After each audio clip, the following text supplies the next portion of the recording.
Yeah, I mean, to your point, trillions of dollars are being invested into healthcare innovation. And statistically, and this is not in healthcare, but even outside of healthcare, statistically, only 95% of innovations fail. Hello, welcome to the Better Outcomes Show, where we explore the possibilities of a new healthcare. Each episode, we bring you a conversation with leaders across the healthcare industry, exploring topics ranging from new treatment techniques and interventions to novel service delivery methods and business models. And now your host, Rafi Salazar from Rehab Practice Solutions, a leader in patient engagement and retention strategy. Let's explore the possibilities of a new healthcare. Well, hello again. Welcome to another episode of the Better Outcomes Show. I'm your host, Rafi Salazar from Rehab Practice Solutions. And if you have an innovative healthcare idea, a company, a device, a software, something that you're looking to get into the market, and you're looking at getting started off on the right foot, check out the positioning alignment workshop that we offer at Rehab Practice Solutions. We basically help you answer the question, value to whom? And then we help you build a strategy for launching that innovation into the healthcare space. Now, in the same vein as healthcare commercialization and market launch and all of that, I'm excited this week to share a conversation with you that I had with Dr. Roxy Mooney from Legacy DNA, and she is another consultant in the healthcare tech space, and she helps health tech innovations with their commercialization process. She likes to say that she helps healthcare tech innovators and disruptors build their billion-dollar dream business and leave a lasting legacy. So we have a conversation about, okay, you've got this idea, you're looking at taking it maybe into the startup phase, you don't really know what to do. What are the first steps in the process for setting the business up in a way that allows it to get funding, what to think about when you're going to market, all of those types of things. And Dr. Roxy and I have a conversation about that. We talk a little bit about her work and her book, which is How Health Innovators Maximize Market Success. It's available on Amazon. We'll link to that in the show notes if you want to go check it out. But without further ado, here is Dr. Roxy Mooney talking about commercializing an innovative healthcare idea or product. Well, hey, Dr. Roxy, welcome to the show. How are you? I'm doing great, Rafi. Good to be here. Thanks for coming on the show. I'm looking forward to talking with you about commercialization, kind of like taking the idea from maybe just idea to startup to actually getting this in the hands of consumers. But before we do that, tell us a little bit about yourself, your interesting PhD, and then what brought you to what you're doing now. Sure, absolutely. So my background is in marketing. I've been a practitioner of marketing for over 2 decades now. And I launched Legacy DNA as a healthcare marketing agency about 13 years ago. And when I graduated with my doctorate in business in 2017, I started to transform that company and really more focus beyond marketing to more of commercialization. My doctorate is in commercializing technology innovation in healthcare. I've had some of my work published in some peer-reviewed journals. I took all of my research and doctorate work and published a book, How Health Innovators Maximize Market Success. I also host and produce my own podcast show called The Health Innovator Show for the last 5 years. Also, kind of partnered with you in trying to transform the industry and help more tech innovators be successful. And so, everything that I do is kind of taking those unique insights that I gained from that doctoral journey and also my experience and putting that into methodologies and frameworks to help health tech founders be able to increase their chances of success. Yeah. I don't know if you know off the top of your head, but it seems like there's, especially maybe 2021, 22, and even in the early part of 2023, a lot of money got spent by VC firms and all kinds of stuff investing in some of these healthcare technology companies. And it seems like, at least on my end, like not a lot of them were super, super successful, right? Like, do you know on the top of your head, like how many on average healthcare tech startups actually make it versus those that end up just fizzing out? Sure. Yeah. I mean, to your point, trillions of dollars are being invested into healthcare innovation. And statistically, and this is not in healthcare, but even outside of healthcare, statistically, only 95% of innovations fail. So Yeah. only 5% actually succeed.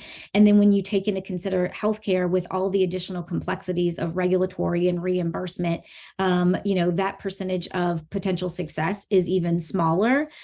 So that's why the work that you're doing, the work that we're doing is so important. So that way those investments actually start to transform healthcare and generate an ROI for everybody. Yeah, exactly. So then tell us a little bit about, since your doctorate is in this, what is commercialization? I think for most people to get, like, maybe they're a tech founder or something like that, they were just worried about building the product or building the software. It's their baby.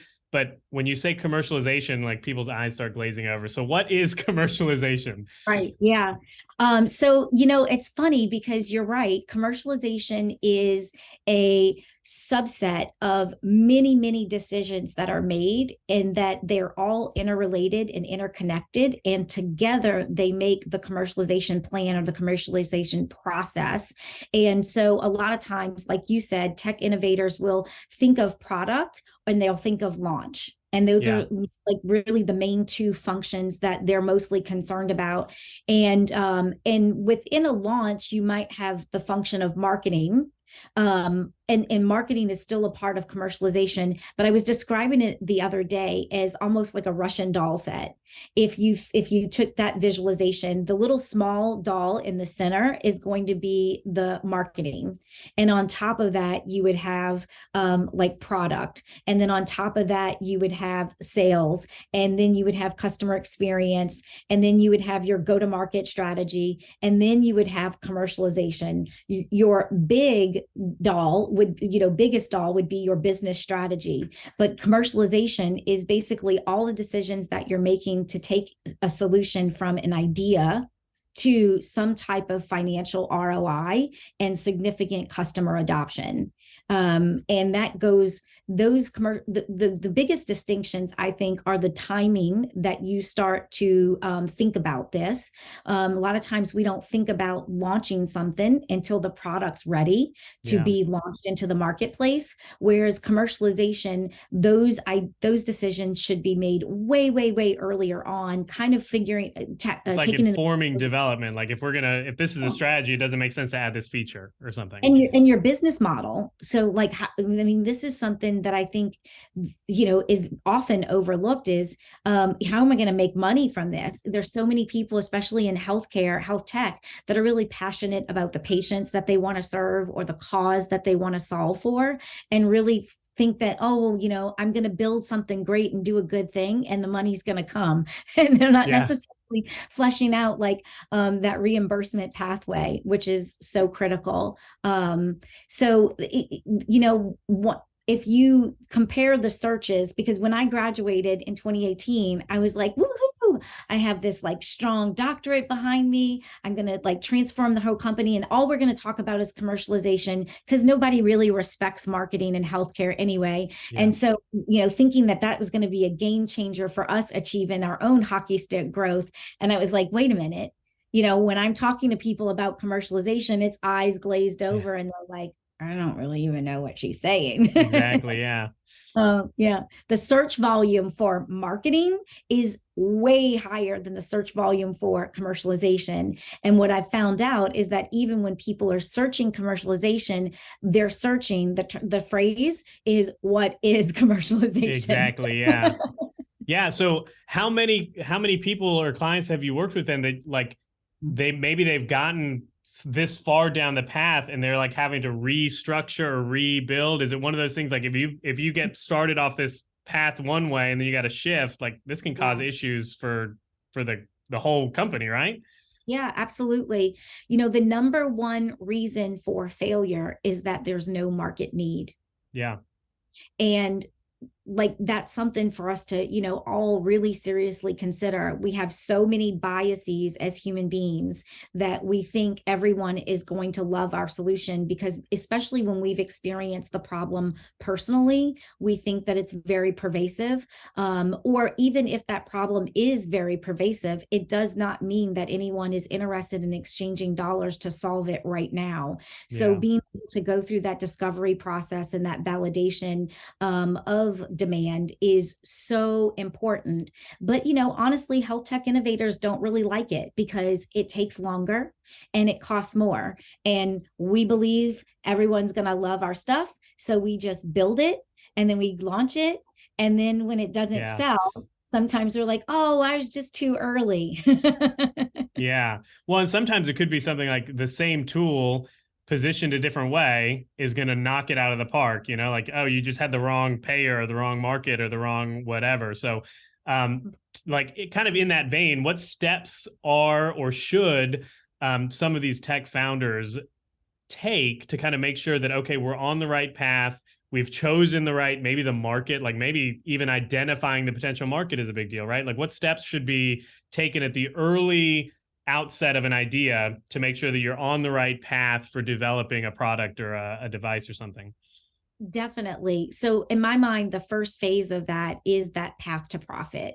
If you can't figure out the path to profit, then really what are we doing, right? So in that path to profit phase, it's really being able to map out what are your resources and capabilities. How are you, which of those are you able to kind of build a competitive advantage around? Being able to map out the competitor landscape and really be able to identify what's that white space. Where is it that you can position yourself and kind of own that subset of the market, and aligning that with the organizational's resources and capabilities. And that really starts to formulate that path to profit. Another really important component of it is the actual business model. I call it like a 3-horizon framework that's used, and really being able to map out the different phases of the business that the visionary has. And this is really important because a lot of times we health tech innovators will have a really big vision Yes, of how they huge. want to change the world, and struggle with being able to break that apart into, okay, this is how we're going to make money now in phase one or horizon one. This is how we're going to make money in horizon two.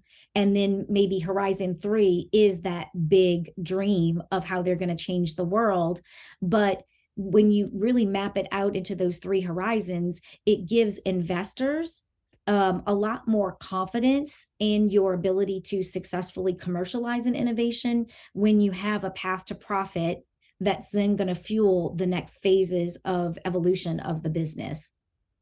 Yeah. And it can be hard for a health tech innovator who struggles with, but that's not what I want to do. That's not my whole vision. And having to really make peace with, but this is how I'm going to best be able to make money now and then be able to grow into it. And what I found is that when you're working with a health tech innovator and they actually see the 3 horizons mapped out, this is who I'm serving, this is what I'm delivering, this is how I'm making money, then all of a sudden that gives them peace of mind that, yes, I do have a path to achieving my big vision. And I also have a path to getting some cash flow in the door. Yeah. Yeah. I think a big piece right there is just that like having a stable foundation. Like it doesn't matter if you have a grand vision if you run out of money 3 years before you get there, right? Right. Yeah, and also, sometimes innovators will think when I'm pitching to potential investors that that grand vision is what's going to motivate them to invest. And sometimes it is the case, but often it is really being able to show that path to profit. How are you going to incrementally make money to substantiate the investment and the funding that they're giving you? And so just being able to show I've got this gigantic totable addressable market, and I'm going to Yeah. service diabetes and heart disease, and I can like, who's your, kind of weaving into the other question that you asked around target market, who's your target market? Everyone. I Everyone can is. Yeah. providers and I can help these 12 different therapies. And a lot of times innovators will think that that gives people investors confidence that they're going to be able to make a lot of money because you can serve a lot of people with a lot of things. And really all it does is dilute confidence in that you're going to be able to do anything because you're trying to be all things to too many people. Yeah, I'll tell clients all the time. I'm like, listen, yeah, you can serve the entire like physical therapy industry, but let's focus on like who are the people that are paying you now, and how are you going to get more of them? Like that's what investors really want to see, right? Yeah. But Yeah. it's easy in healthcare because there's so many people that are sick or that need the innovation or whatever it is. Yeah, absolutely. I talk a lot about the bowling pin strategy and really being able to pick. You can kind of think of that as each potential market segment being represented in a bowling Yeah. pin. Sometimes we try to knock them all down at the same time, which, as we know, if you've ever been bowling, like getting a strike is really hard. But it's a lot easier if you just try to knock down the front pin and then Yeah. you use that momentum and leverage to knock down the next pin and so on. And especially if you are an early stage innovator or an even emergent innovator that, you've got limited bandwidth, attention, and usually financial resources. So being able to spreading that out of I'm trying to win a business in Singapore and China and the US, and each one is even a slightly different variation of what that solution might look like, is really a losing strategy. It's really being able to pick out who is going to be that target market first and aligning all of your resources and focus toward knocking down that first pin. And then you can expand into those other markets or solving those other problems for that existing market. Yeah. Well, and how much of this is changed too? I'm thinking now of a couple clients that I've worked with in the past. Like their end game was building the business to a certain level and then being acquired by maybe one of their competitors or whatever. They're building a strategic advantage, or they're going to be a platform that gets acquired. Like part of the commercialization process, does that include like understanding that end game? Like our end game is to dominate the market and be like the device to do X or the innovation to do X, or like our plan is to build this to a point where one of these other bigger players is going to want us. Like how much of that plays into, okay, this is where the dollars get spent and this is where we're focusing our current market strategy or whatever it is. Absolutely. I mean, I think like Stephen Covey always said, begin with the end in mind, right? So we need to be able to understand what our ultimate end game is or what our goal for our end game is. But I also think holding that loosely because things might evolve over time. What I find what happens with innovators when we're not defining that end game up front is that we tend to be a little bit more loosey-goosey with managing the business and the growth of the business, because maybe we don't have big financial aspirations, or we're not trying to go IPO or sell it. We want to be able to just run this business, for the rest of my life kind of thing. And that puts us at risk of not adhering to some of the best practices to actually build a sustainable business. So even if you end up wanting to run the business and never IPO, never sell it, that you still want to have all of the same best practices that would have been necessary to actually get to those next phases of your exit strategy. Yeah. Well, and maybe you can walk us through some of those best practices, because I think like not one of the biggest risks, but a big risks for an organization that I've seen is like they take on a lot of capital and it ends up crushing them, because then they end up making, either stupid decisions or there's this pressure from outside investors now to get an ROI, and they end up making concessions, and then they end up like running a business they don't want. So before they do that, and before that mistake is made, starting with that end in mind, like what are some of those best practices that maybe a healthcare tech founder should be thinking about, like when they're building the actual business? Sure. It makes me think of some of the practices that are in the book that's not necessarily dedicated to healthcare, but built to sell, Oh, right? Like yes. Yeah. Yeah. building an organization to sell it. If you're following that model, you're putting into practices like profit margin, like profitability and profit Yeah. margin, right? Like It's you're part never of the going to business model. right, you're never going to be able to, because again, some of these, so often the business is almost like an expensive hobby or Yeah. expensive passion, because we're talking about solving problems that have so much human appeal, right? It's usually a very much of a cause and a mission and a Yeah. purpose, and that founder can't imagine not being able to fix this in healthcare because so many lives are at stake.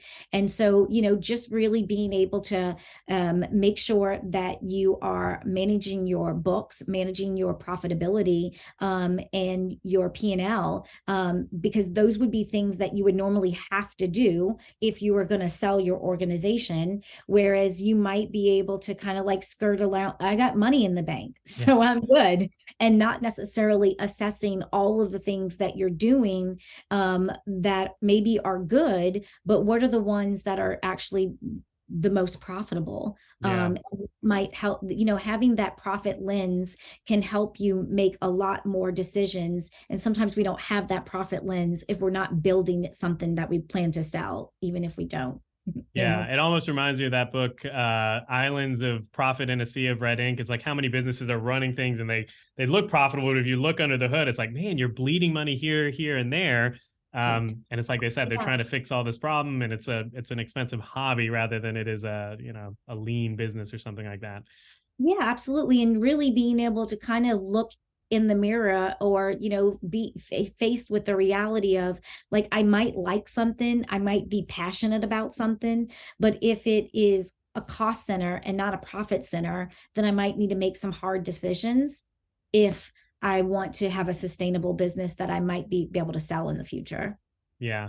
Well, in your experience, how easy of a decision, or how difficult of a decision is that for like a tech founder who's, in this zone where they're trying to solve all these problems, and it is emotional, and there's usually a personal element involved, like to have to make those decisions of, okay, I've got to cut this department or this, initiative or whatever. Like that can be a very difficult decision, right?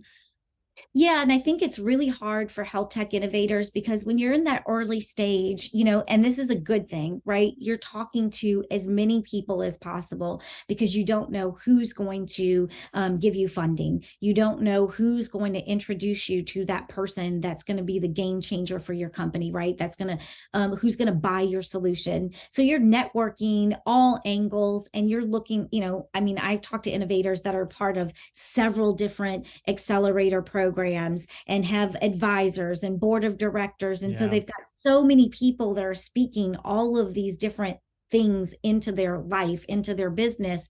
So it's really, sometimes, people are like changing with the wind of whoever's the advisor that they spoke to last, which can be very detrimental. And so, one advisor might tell you, oh, you should go after this market, and you really don't want to service that market. So it can be a hard decision for the innovator of determining, like, what are these principles that I'm going to hold tightly to, so I make sure that I'm not building a business that everyone else thinks that I should build, but I'm building a business that I want. But I'm also balancing that with listening to great feedback to adapt and pivot as I need to have a successful, sustainable company. And so the way that I usually guide people is the why should never change, the mission, Yeah. right? But how you accomplish it can change and fluctuate. And that's the kind of feedback that you would want to be listening to kind of maybe adapt your business model or adapt your go-to-market strategy based upon that feedback. But if somebody's giving you feedback that really changes like your core purpose of why you're doing what you're doing, then you need to push back and say, that's not the business that I want to actually build. Yeah, yeah. Well, and how much of that too comes from like the funding source? Like, I'm sure taking money from, I've never started a healthcare technology startup or anything like that, but I have plenty of clients who have gotten in bed with is the bad word, but they've taken money Yeah. from some investor, and now they're like, man, this is changing the business more than I want to. So Yeah. when it comes to that, like the whole commercialization process, and now we're going to bring in outside investors or capital to make this business work, like how much of almost a vetting needs to be done on the part of the startup to make sure that they're getting maybe a good partner is not a right word, but an investment source or capital source that's going to be good for them strategically in the long run as well, and maybe not make them make concessions on some of those principles or something like that. Yeah, absolutely. And really being able to do the homework of really documenting, not just in your head or in your gut instinct, but documenting what are these absolutes that are like non-negotiables for your business, and using that as a lens when you're going out and you're allowing courting these and potential investors, or even advisors, to make sure, and then using that, whereas you're interviewing them and qualifying them Yeah. just as much as they are with you. That should be some kind of equal power and leverage at that. I mean, of course, it's easier said than done when you're just trying to get the next 250K to make payroll when you've got so Yeah. many families and lives that are relying on you. But it's really, really critical, because there are a lot of times where you want to say no, even when it would be a lot easier to say yes. Yeah, absolutely. I have that conversation every now and then with folks. I'm like, listen, this is as much it's two professional individuals and organizations discerning whether or not it even makes sense to do business together. And just because you need the money doesn't necessarily mean the answer is always yes. Yeah, yeah, absolutely. Whether they believe in a B2B or a B2C strategy, whether they're looking to cash out in a year or two, or whether they're in this in the long run. I mean, there's so many different factors that you want to craft questions around to make sure that you're selecting somebody that's the right fit for your vision. Awesome. I guess what are some of the big things that startups should be looking at when they're looking at taking that next step into funding? Like maybe, there's like we can go to VC, or we can do like some of these crowdfunding measures, or like small investors, small time investors, maybe with accreditation, or maybe there are a bunch of doctors investing in the product. Like, is one better than the other? Does it kind of depend on what the end goal is? I think it depends on the type of business. Yeah. So we have a client that we're working with right now, who's developed a product that's used in, how do I describe this? That's used for a very specific type of patient and a very specific moment or time in that care continuum. So they're not going to be ideal for crowdfunding, because those people that would normally invest in that are not going to, they're not the average consumer Yeah. that, so like it's a product that's only going to be right for you if you're having surgery, and a very specific kind of surgery. So it doesn't make sense for them to do the crowdfunding path, because it's not like it's going to be, oh, well, you'll get early access to this product if you invest in the company, or you'll get more of it. You're not going to need it Yeah. if you don't have the surgery. So it really does. I mean, I would say be creative, and leave all of the options on the table, and for consideration, and then look at the type of business that you have, and make sure that you're choosing the ones that are going to be the best fit for you. And a lot of times too, it also depends on what kind of connections and network you have, that's going to determine some of the different financial funding pathways that are available to you. Yeah. Cool deal. Um, let's see here. Well, we're getting near the bottom of the hour here. So I always ask this: if there's like one or two main points you would want a listener to walk away with from the episode, specifically around like commercializing an innovative idea or a business, what would they be? Don't underestimate the power of story. Most innovators that I come across, they have no story, or they have a terrible story. If Too often health tech innovators are looking at their competitors and mimicking that, and that's never a winning strategy. And in healthcare, there's so many times that we're using jargon, and we're really just talking about who we are, how awesome we are, and what we do. And we really need to flip that and focus on what is the value proposition. How are Hmm. we clearly and succinctly communicating that in a compelling way? And how does that also fit into the brand story? The brand story should be part of that differentiation. You think of the brand story for Chipotle is very different than the brand story for Taco Bell. And Yeah. because of that, they can both be in the same space, but they can also be targeting a very different customer segment. And so the story becomes really important. Story has a huge effect in how much money you raise and how whether you actually have paying clients or how many paying clients you have. So I think being able to invest in story is really critical. Another component of that is the offer. I can't tell you how many times that health tech innovators don't even have an offer, even if they're really clear on the value proposition, not a quantifiable offer on what's in it for you. So it might Yeah. say like, generically, like, well, we help people, A, B, and C people lower cost and increase revenue. Well, everybody says that. Exactly. Yeah. How can you put a brand promise and a guarantee behind it? So where you're saying that you're going to increase revenue by X percent by X time frame, or you're going to lower cost by X, right? And sometimes you've got to have a couple of wins under your belt to be able to have some very specific quantifiable claims with your offer that you can stand behind. But this is something that I think is too often overlooked in our industry. And there's Yeah. so many more we could talk about.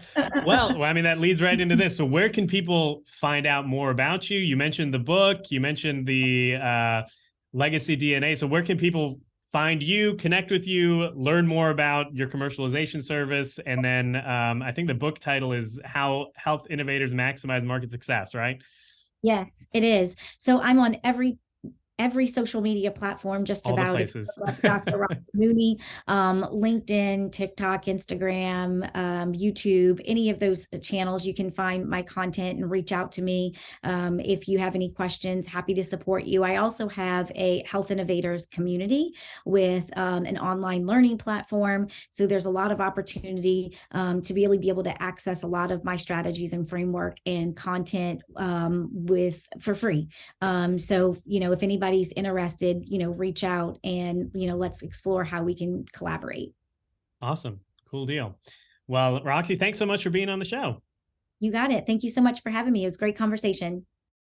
Well, I hope you enjoyed that conversation all about commercialization and all the ins and outs of successfully launching a healthcare technology or innovation into the market space. I know I get messages all the time from folks who are either interested in the podcast, they want to be on the podcast, or they just want to, quote unquote, pick my brain about, this tech idea that they're going to launch in the musculoskeletal space or something like that.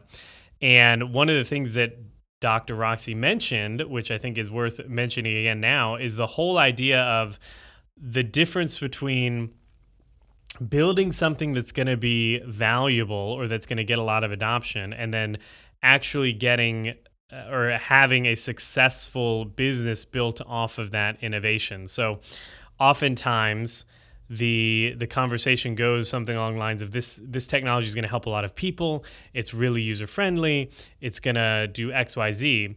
And then the question is, okay, well, who's going to pay for it? Well, I don't know how we're going to get it paid for. I don't know who's going to pay for it or what the how we're going to charge for it.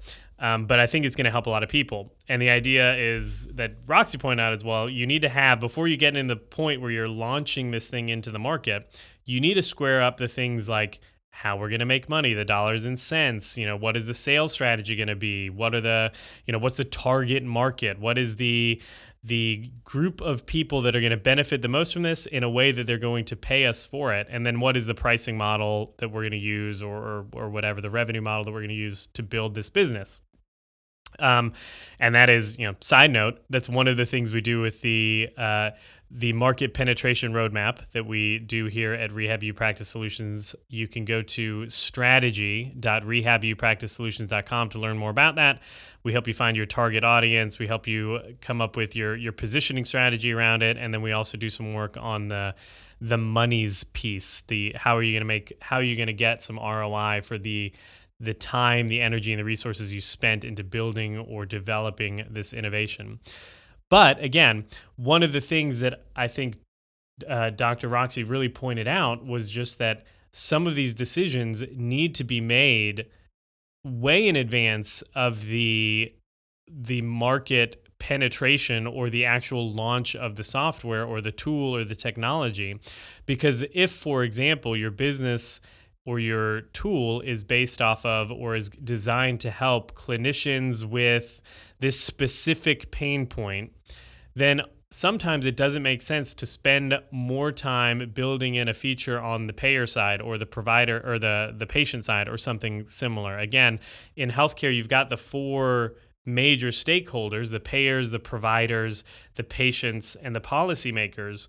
And depending on who you're really trying to serve, I mean, ultimately, the end goal is to make sure patients have higher quality care, achieve better clinical outcomes, et cetera, et cetera, et cetera. But you're doing that by serving a specific stakeholder in that value chain. And depending on who you're serving or who you're really targeting, really should inform the future development and iterations of that product or service or tool.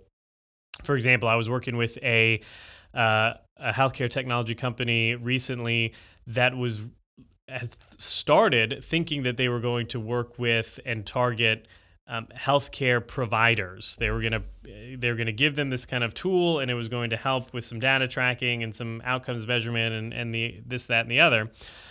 And it turns out that when we did some work, when we did some research, that the tool that they had developed is actually very, very beneficial for managed care organizations and healthcare payers that have a vested interest. Workman's Comp, for example, have a vested interest in some of the data that they are able to display and develop and track. So it was a pivot that they had to make into that market, but it informed what features and what further development went into the tool and the displays and the interface, because they knew now that they weren't going to just target the a clinician, a boots on the ground clinician or clinical organization, but they were really going high level, and they were going to have to display the information in a way that would make sense for a payer who's maybe doing utilization review or utilization management or managed care in general, to have that data. So it is, maybe it's the same data, it's just displayed in two different ways. And do we spend a lot of time building both out or building one versus the other? Well, if your target is going to be those payers, those organizations that you've chosen to target, if you would, then it makes sense to spend more of your time building there instead of building for the payers on the side, or expending resources building for the payers if that's not really your ideal market that you're going for. So thank you, Roxy, for sharing some of those insights. If you like the show, head on over to iTunes, leave us a rating and review. It helps people find us, and share the show with somebody you think might find it interesting. Just a side note, I'm going to be gone. I'm going to the beach for a week, so it'll probably be, I don't know, a week or two until another episode drops. Usually we're fairly consistent, but family comes first, so I'm not doing any work. I'm going to hopefully throw the cast net and catch some fish with the kids. Other than that, be safe, everyone. Be healthy. I will talk to you on the next episode. Thanks for listening to the Better Outcomes Show, where we explore the possibilities of a new healthcare. Our hope is that you walk away from each episode informed, equipped, and empowered to push the boundaries in your own practice or business. We want to give you the tools to help you build strong, long-lasting relationships with your patients and clients, helping meet their goals, improve their health, and achieve better outcomes.